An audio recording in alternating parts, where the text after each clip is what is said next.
성경 읽어주는 남자입니다.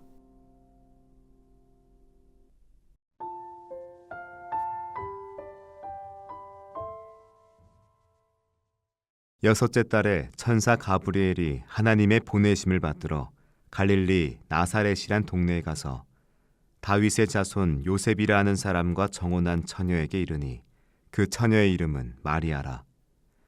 그에게 들어가 가로되 은혜를 받은 자여 평안할지어다.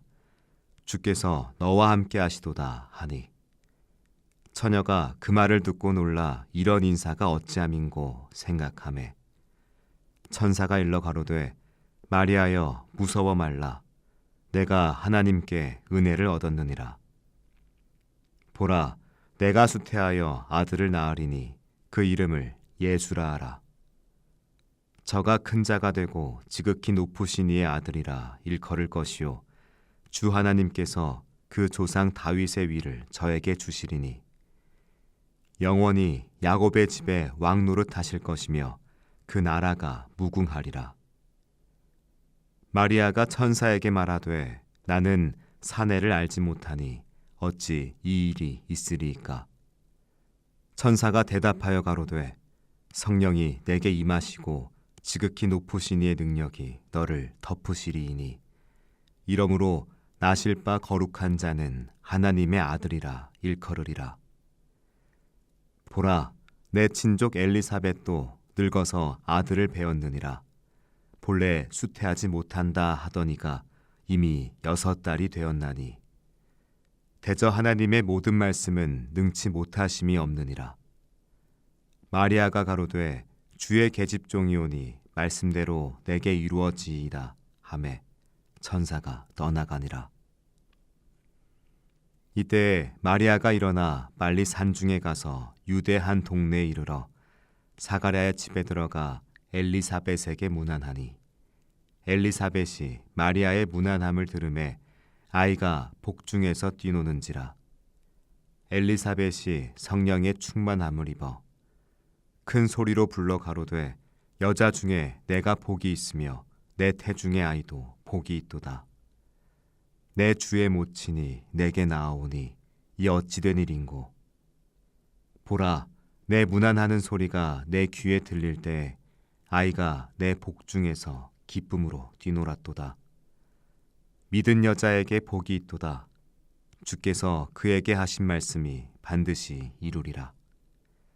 마리아가 가로되 내 영혼이 주를 찬양하며 내 마음이 하나님 내 구주를 기뻐하였음은 그 계집종의 비천함을 돌아보셨음이라.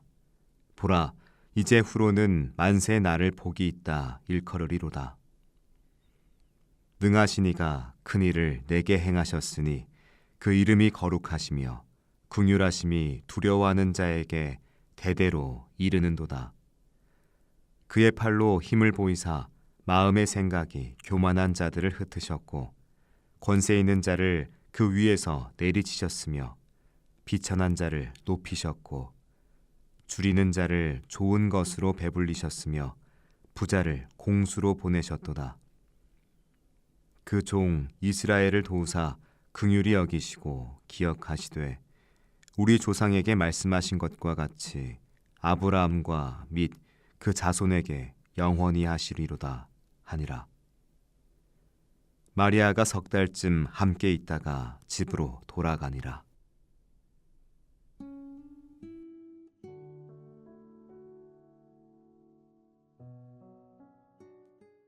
우리는 종종 하나님께 묻습니다. 왜 이렇게 일하십니까? 응답이 언제 올지 오래 기다려야 하고 예상했던 길은 차단되며 일이 전혀 다른 방식으로 흘러갈 때 우리는 혼란스러워합니다. 우리의 계획과 이해를 초월하는 하나님의 일하심은 마치 한 폭의 그림을 보는 것 같습니다. 가까이서 보면 무질서해 보이지만 멀리서 바라보면 섬세한 아름다움이 드러납니다. 누가복음 1장 26절부터 56절의 이야기는 바로 그 그림의 한 조각입니다.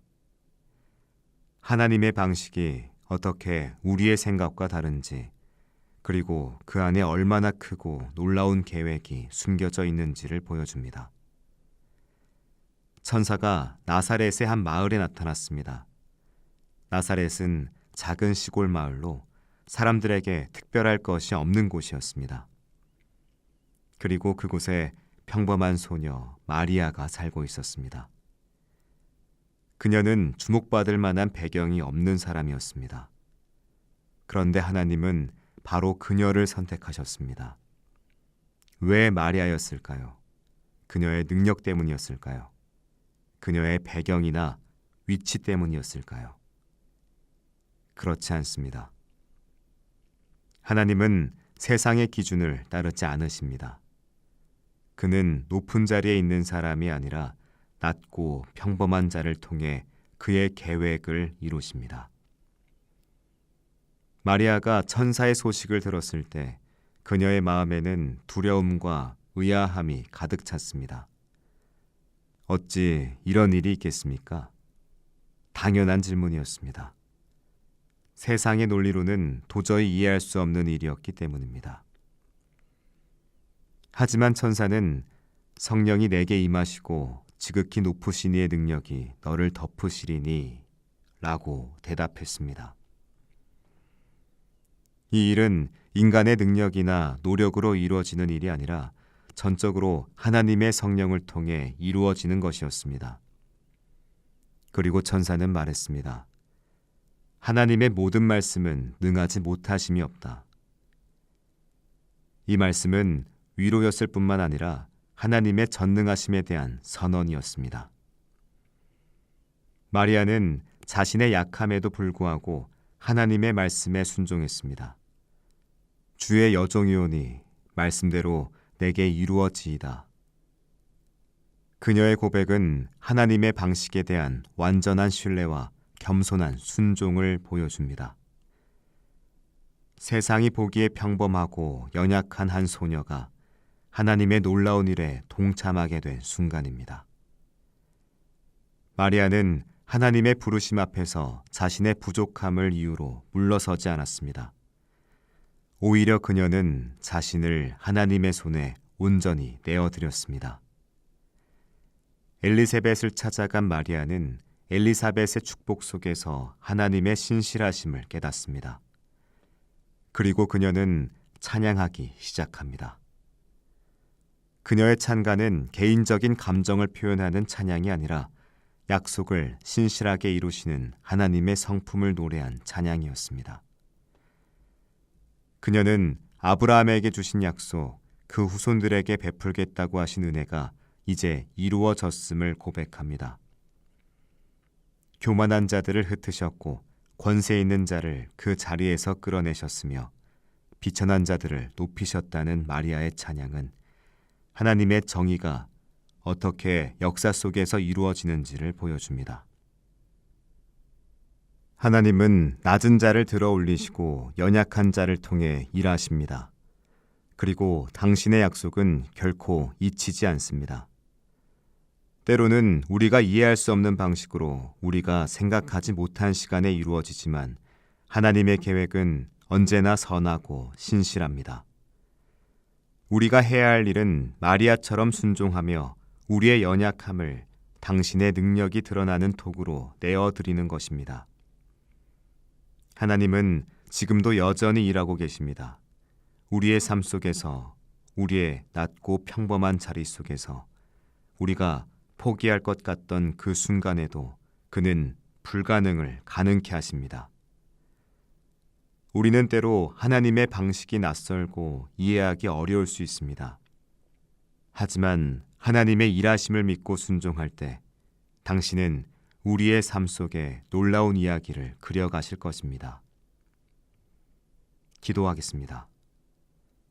하나님, 우리의 연약함 속에서 당신의 능력을 드러내시고 우리의 이해를 초월하는 당신의 방식에 순종할 수 있도록 도와주소서. 아멘.